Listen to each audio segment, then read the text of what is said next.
Hi, Colin, Hi. Marco, Hi. Magnus, Vladimira. You're parked up. Hi, John. How are you doing? Just to say thank you very much.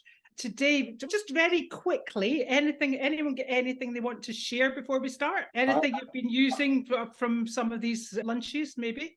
Yes. It's all about mindset. I have half a meter of snow now. I need to Yes. see that as something positive.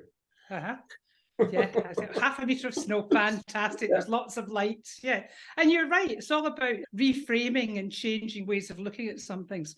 Yes. I've been watching. Has anyone got Apple TV here? There's a program at the moment about We Work, and it's the program's week. It's a document. It's not a documentary. It's a drama based on true events called We Crash, and it's all about the guy who set up We Work. Whoa, what a mindset. Believable. Talk about, I don't agree with a lot of what he was doing at all. But my goodness, if you ever want to see just absolutely believes in himself and believes things will happen. It's quite an interesting thing. It's actually quite uncomfortable viewing for me. I'm starting to go, oh, for goodness sake, he's a total manipulator. But confidence, absolutely unbelievable.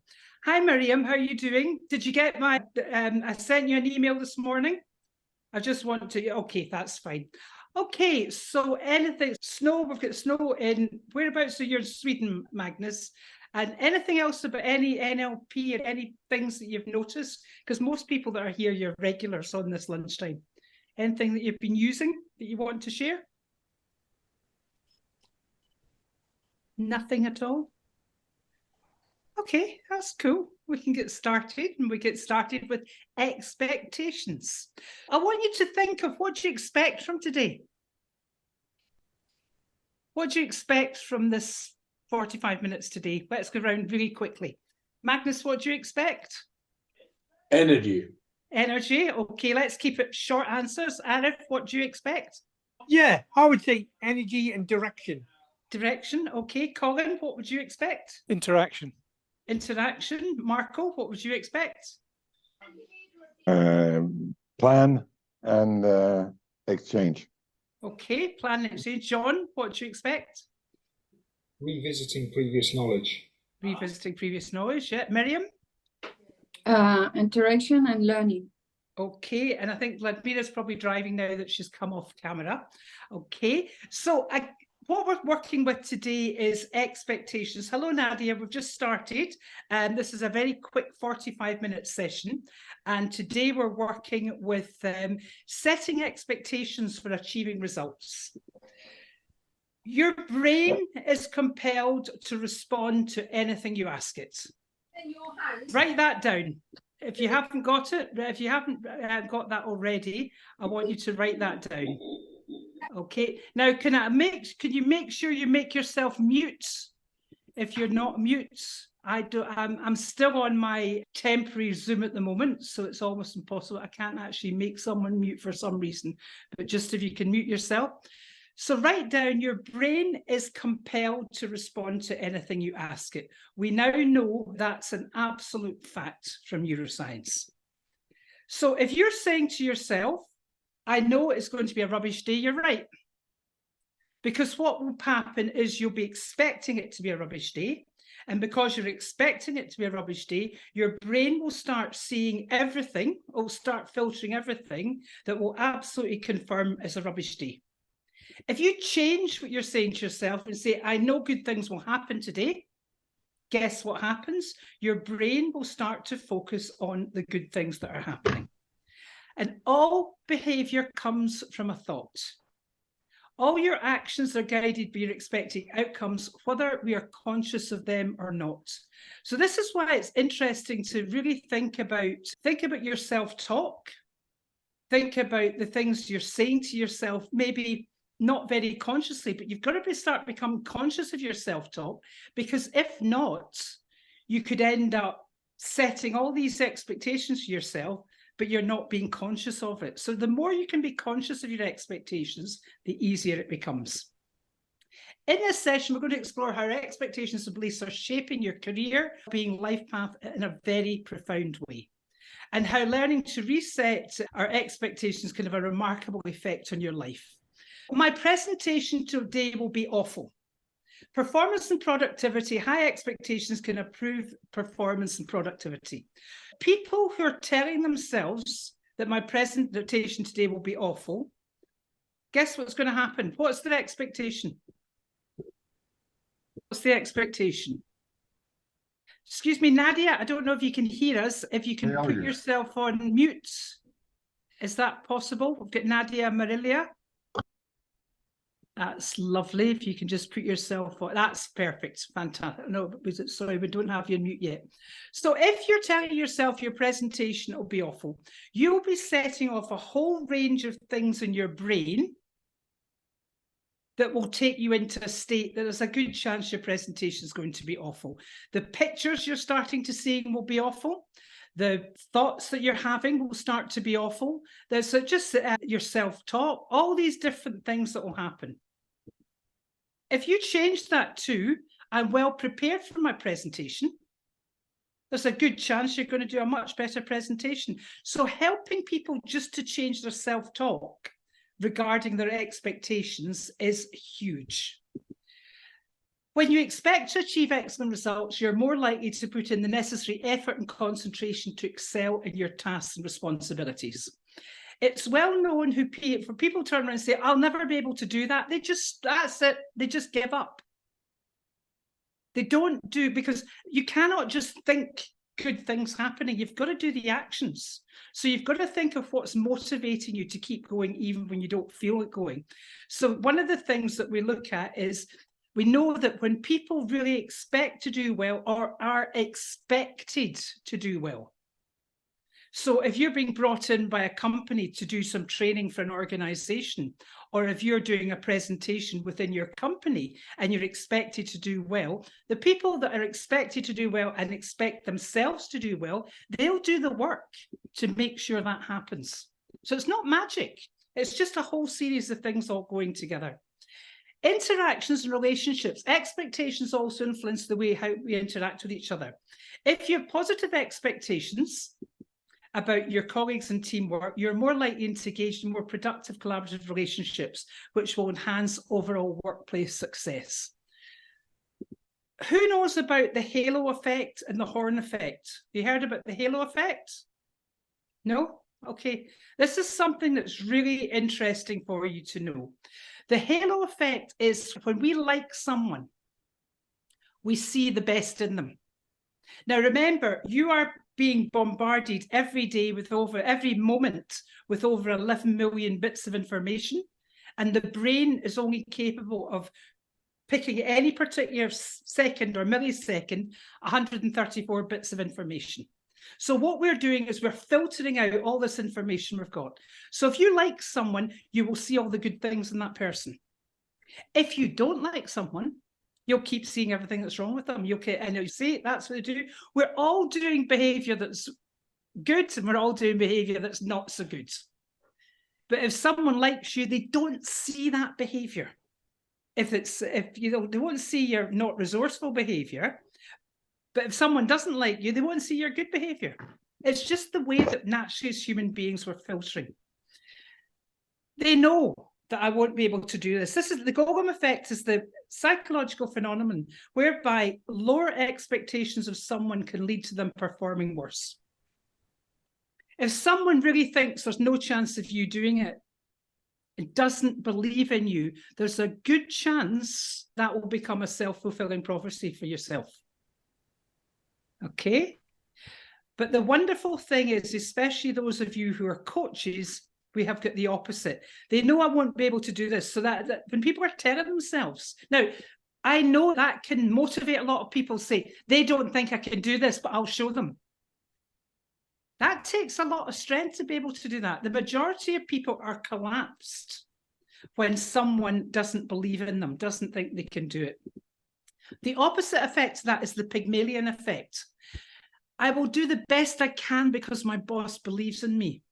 The Pygmalion effect describes the positive effect other people's expectations have on a person's performance. What we think, act, and perceive and achieve can be positively influenced by other people's expectations of us. As a coach or as a leader, Never underestimate believing in someone. Just having someone believing that you can do something is huge for the majority of people. That can be, it's almost like it's giving a boost or a little acceleration on motivation, because a lot of people don't want to let the people that believe in them down. So again, they do the extra work. Success doesn't just happen. Success happens through a lot of hard work and application and work. And then goal setting, motivation and goal setting. High expectations can act as powerful motivators. I expect to get promoted to director level by 2025.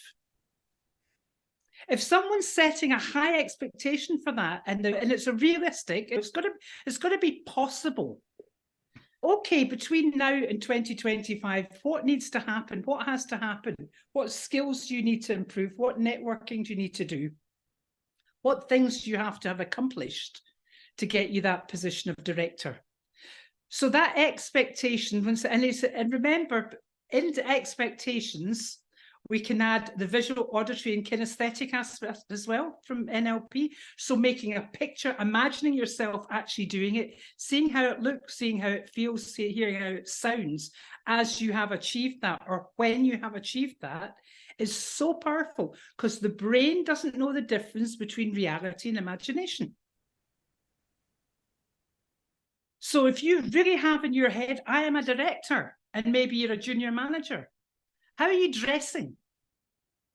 How are you talking to people? How is your behavior? How are you building connections? How are you building lots of networking with people? So these are all the things that are really important. When you have ambitious expectations yourself in your work, you're more likely to set challenging goals and strive to achieve them. Compare that with people going, I don't know what I want to do in my career. I don't know what I want to do in my career.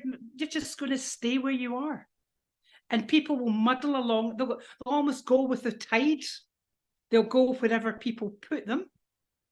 But once you start having expectations, hi Faye, nice to see you. Once you start having expectations and start really focusing on yourself, and you start, then the milestones can start to go in with the goals that are there.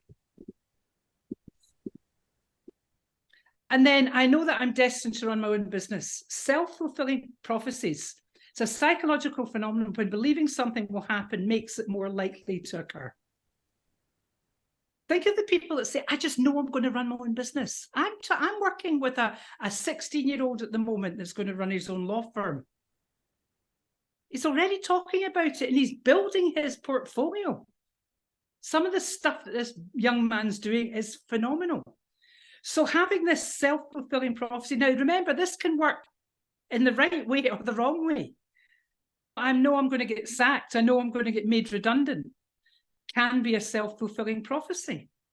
Because if that's your expectation, how is that expectation impacting on behavior? We've got to look at how it impacts on behavior.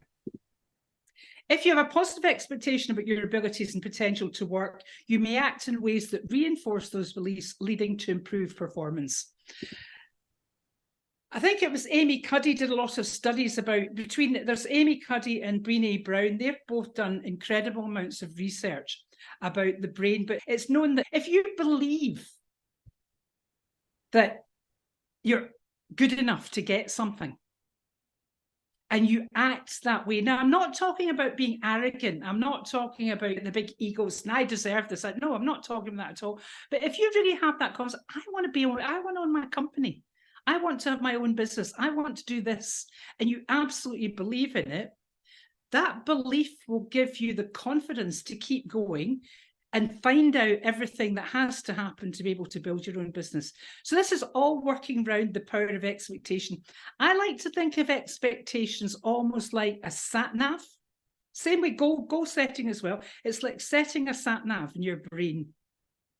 Your brain can wander all over the place. What does that mean? A sat-nav, a navigation. Okay, now I understand. Okay. Satellite, thank you, Magnus. Satellite navigation, a sat-nav. So satellite navigation, you get into your car and don't turn anything on. If I'm in Scotland, I'm driving to London. I know I'm going south to London and I'll get there. But if you set a sat nav, that sat nav will find you the quickest way to get there. And it will also give you diversions if there's blocks along the road. So it's a nice metaphor to use. So the goal setting is there, but to make a goal possible, you have to expect to achieve it. So that expectation has to be there. One of the most powerful questions I always ask my client when we're working goal settings is, have you made the decision to achieve that goal? That's a cool question to ask if you're working to, and it's a question you should be asking everyone. Have you made the decision to achieve that goal? Because if they haven't made the decision yet, it means their expectation's not been set. And then I'm totally confident in my ability to lead others well. Confidence and assertiveness, having high expectations can boost your confidence and assertiveness. Confident individuals tend to take on more responsibility, showcase their skills, and take calculated risks, all of which can contribute to success in the workplace. Having assertiveness and confidence in the workplace is having the ability to be laughed at, told you're an idiot, people not agreeing with you, and also having the flexibility. I like to put it like this. The majority of people in business are here. They work here. They like to stay under the parapet. That's an old World War II or World War I metaphor. But they like to stay heads down, okay? The minute you go into leadership, your head comes up. You become visible. And people that are visible become targets. You become targets for people that, and you see it so often, you should be doing it this way, you should be doing that, and you turn around and say, okay, would you like to do it? My husband used to do that all the time. He was a CEO, and if he got people saying, I think you should do it this way, he'd say, okay, come and sit in my chair. Come and make the decisions.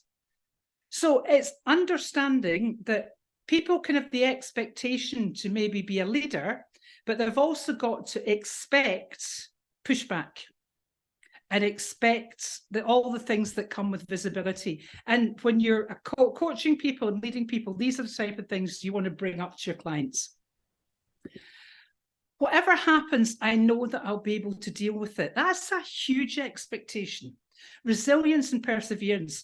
Positive expectations can improve your resilience and ability to bounce back from setbacks.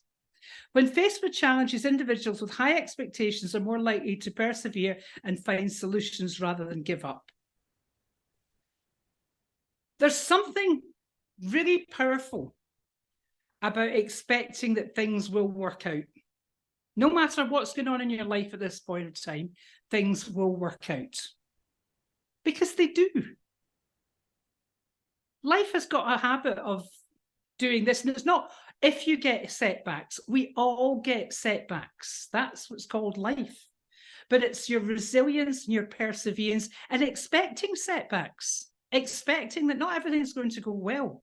But what you're going to be able to do is use that time to really build your resistance, expect the best outcome, while also acknowledging the worst outcome. Because even when you get the worst outcome, there'll always be a better outcome comes after it. Because human beings are survivors. That's the way it works. Now, what we've got to do, however, we've got to strike a balance. It's essential to strike a balance with expectations. Unrealistically high expectations can lead to unnecessary pressure, stress, and potential burnout if not managed properly. Setting challenges yet attainable goals is vital for maintaining a healthy and sustainable work environment. Our expectations can also impact our perception of success. Sometimes, even when we achieve great results, if our expectations were overly ambitious, we might still feel dissatisfied. I mentioned at the beginning, and I know some of you have joined since then, the We Crash is on Apple TV at the moment. We Crash, and it's the story about WeWork that went from a 47 billion company to a 7 billion company. Oops, they've only got 7 billion.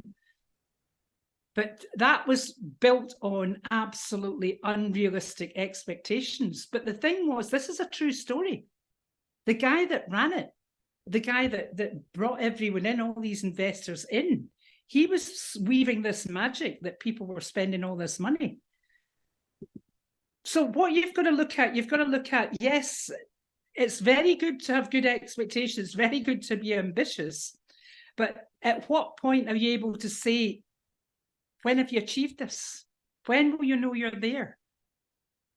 Because sometimes when we're working in business, and especially from a coaching environment, you can be working with clients that will never be satisfied. So there has to be some goals in there about what will satisfy you. Managing our expectations realistically and celebrating incremental success is crucial for maintaining positive outlooks and long-term success.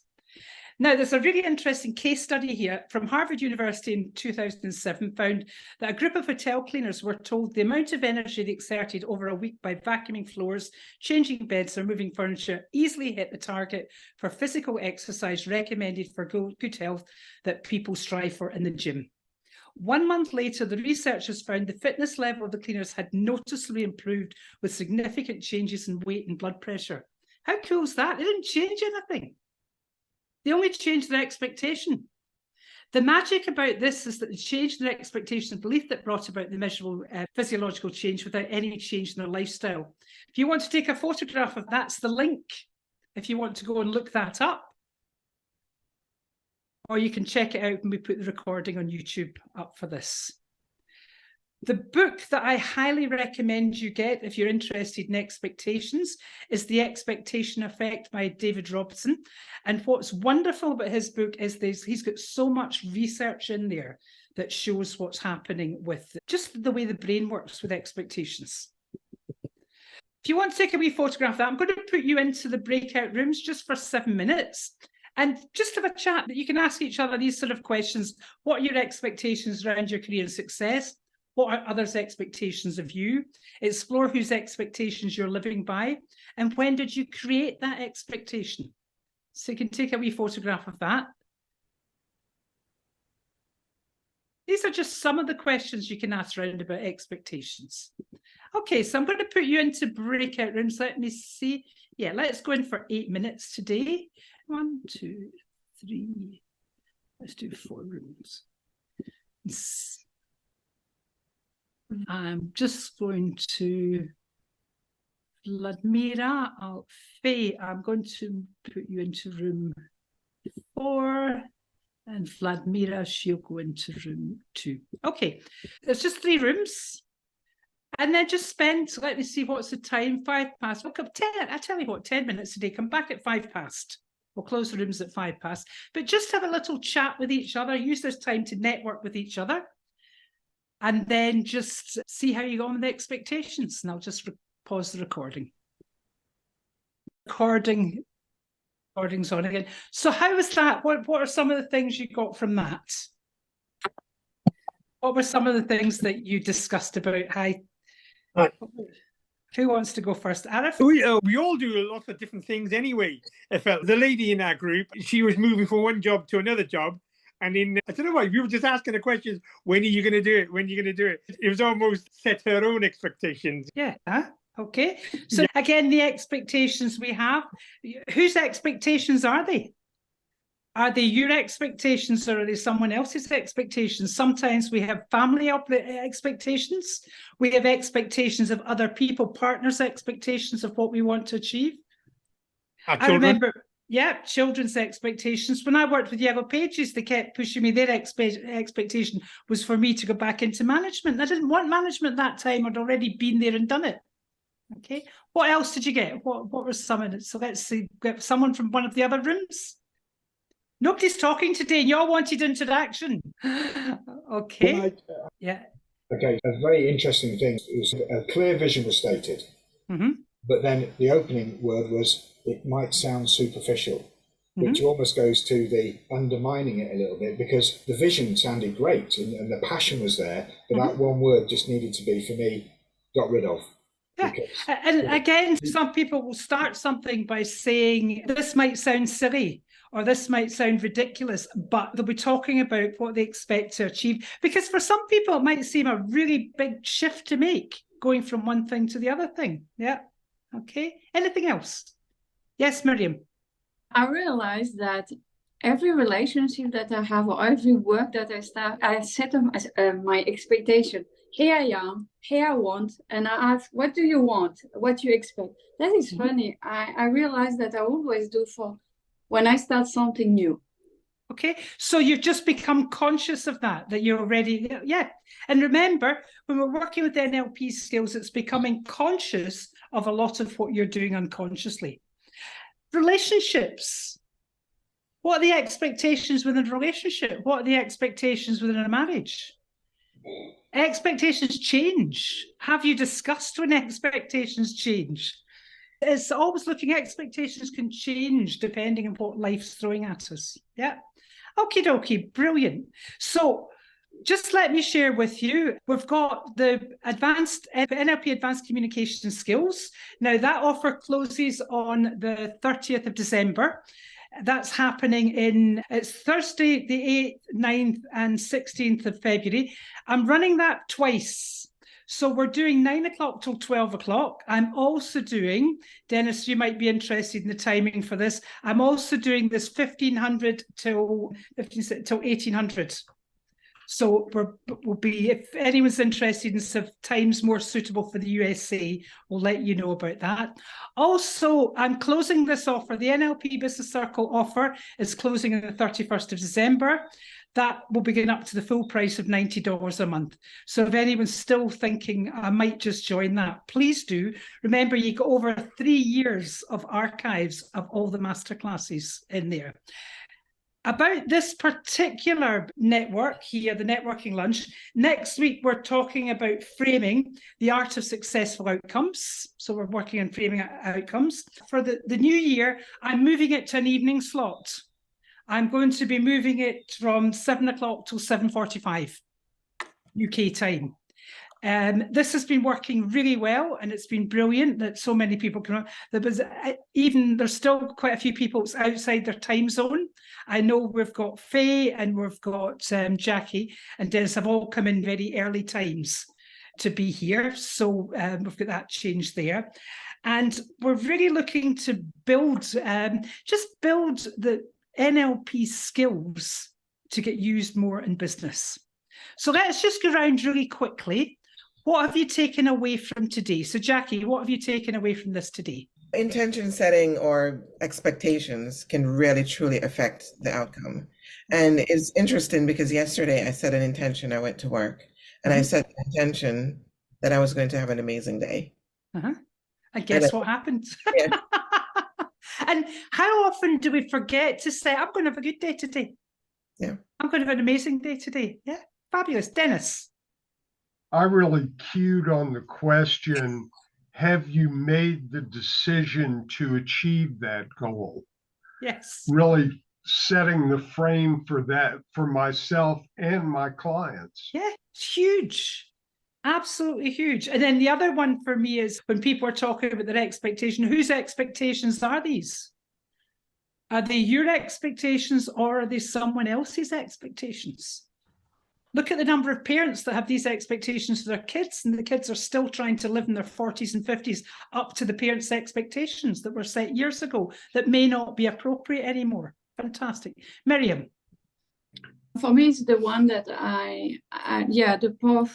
the fact that I realize that I set expectation every new thing.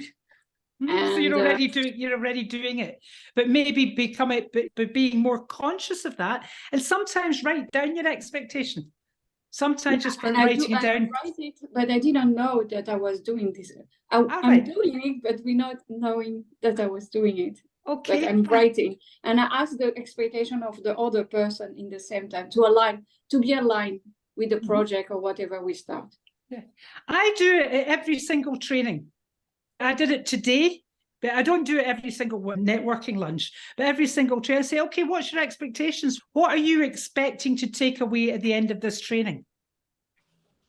We'll talk about that more next week. We're talking. That's actually framing expectations for people to take things away. Yeah, Colin? Yeah, I think it was what you were just saying about the consciousness and being more conscious of it. So part of the thing for me is to clarify my thinking and by extension my expectations, but I need to actually write the question down and then write down my answer. Yeah. So then I've got something to go back to, something to plan against. Yes. It's something I don't do, and I need to do that more often. Do you need to do it, or do you have to do it? Or have you got to do it? I want to do it. There you go. See the difference when you want to do something? Can you feel that difference? Yeah. When you really, so that's great that you now want to write these down. Write down your questions, your expectation questions, and write down your answers. And it's really nice to keep that in some sort of book that you can go back to with the date on it. And can I give a wee suggestion as well? Just sign it. When you do that, write the date of when you do it and just sign it. And notice what happens when you go back. Okay, thank you. John? Very much like Dennis, I think it's all about that sort of framing, reframing. But the big question, especially when I'm working with some of the young people, is what is your expectation and whose expectation is it? Because there's a lot put on them. And then they have a mixture of quite a lot of negativity. So it's reframing. Yeah, so no, I've taken a lot from today. Thank you. Yeah, okay. Okay, we're going to stop there. It's 50 minutes past. Thank you very much. But just give yourself a round of applause and see you next week. And that's 2 more. We've got 2 more this time of the year, and then we'll go back to an evening one. We'll start the evening one in the new year. Okay, so lovely to see you. Take care. And my expectation is you're going to really have a brilliant rest of this week. Expect the rest of this week to go really well. Okay, see you soon.